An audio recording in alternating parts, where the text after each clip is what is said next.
Why hello there everyone and welcome back. I'm your host today, Mr. Mobile, and today we're going to be talking about Creative 2.0, the imposter game mode, some news that came out about that, etc, etc.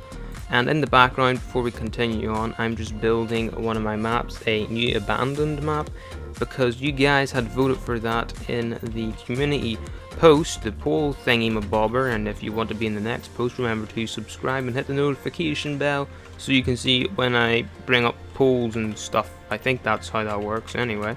But anyway, let's go ahead and start talking on to what we're wanting to talk about. So, Imposters game mode.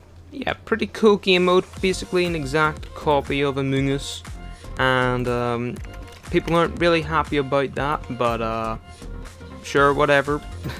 But basically, there was some news brought out by leakers and all that there, and the imposter game mode was built, some of it anyway, was built in Creative 2.0, or the software that Creative 2.0 will use. Now this, ladies and gentlemen, is big news. So if we can create a game mode like Imposters in Creative will change forever. Now the next big step is, what else can we change? Can we change the player character? Can we make our own characters? That sort of thing, because that's going to be a massive step into Fortnite Creative. We're basically not even talking about Fortnite anymore. If we can change the player characters, it might as well not be called Fortnite, it might as well be called Unreal Engine for Beginners or something. But yeah, so I wanted to talk about what it's going to be like Creative 2.0. So you might not know what Creative 2.0 is going to be like. Now I've heard that they're creating their own programming language. You might be thinking, oh no, what is that? So there's a whole load of languages out there called C#, C++, Python, Java, all that kind of jazz, and Fortnite or Epic Games have said that they're going to be creating their own language, which means that we might be getting a more user-friendly language.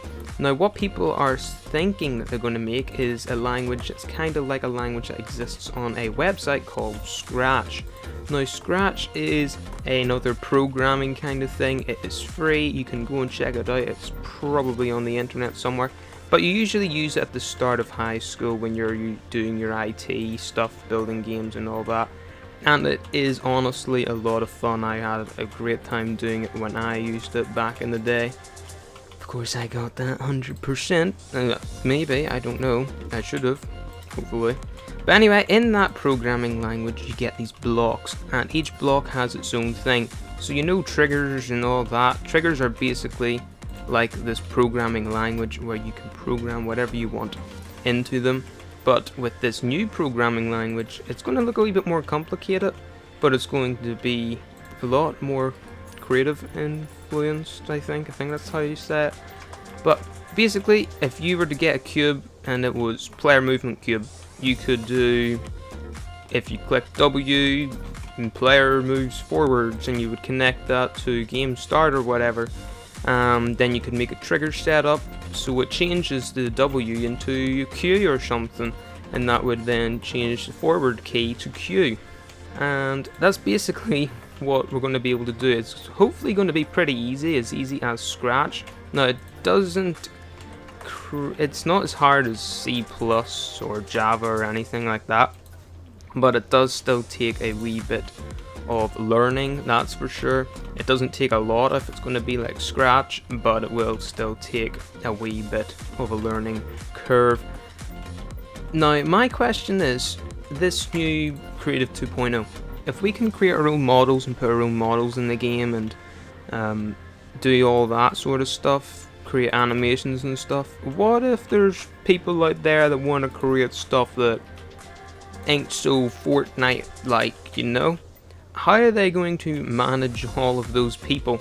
That's why I think they're going to make it so people with codes can only do that stuff, like upload them and all at the very start, because they're more trusted probably than complete strangers. I'm not 100% sure, I'm just assuming here, guys. But what I'm saying is, what if people create stuff that ain't so, child friendly, and people find out about it? And what if there's like a bunch of them copying the same thing and all that there? How are they going to handle all that mess? I don't know. Hopefully they figure it out though before they release it. But anyway guys, I just wanted to talk about that. We're going to be able to do a lot of stuff in this new Fortnite creative once it comes out, and it's going to be pretty wonderful. Anyway guys, that's me going to end this one here, and if you enjoyed, remember to like and subscribe. We appreciate it. And anyway, I'll see you in the next one, and tell me what you think about the new Fortnite creative. Anyway, see you in the next one guys, and goodbye.